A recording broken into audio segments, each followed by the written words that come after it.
Vi har Camilla Jørgenholm til at svare på nogle spørgsmål. Nej. Først, hvor mange kender du, der har kræft? Cirka 10. Hvor mange er der med familie? 4. Hvor mange er der døde af kræft? 4. Hold da. Hvordan har du det egentlig med at kende så mange, som har kræft? Det har jeg det ikke så godt med. Ej, det er hårdt. Det er skræmmende. Og så er man nok også selv bange for det, tror jeg. Når man kender så mange, der har. Hvordan, er du bange for det afledte kræft, de har? Ja. Er det det?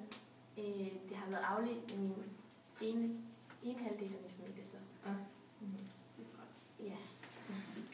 Hvordan tror du, de har det med det?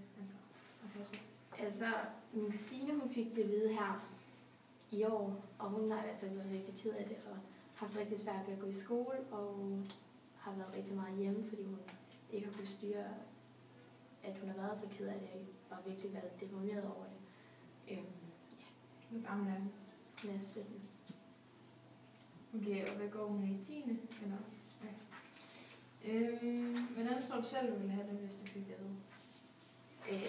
Ekstremt dårligt. Jeg tror, jeg ville blive ligesom min kusine, men jeg tror også, jeg ville tænke, at jeg kender folk, som har overlevet det, så vil jeg også selv kæmpe for det. For det kan lade sig gøre.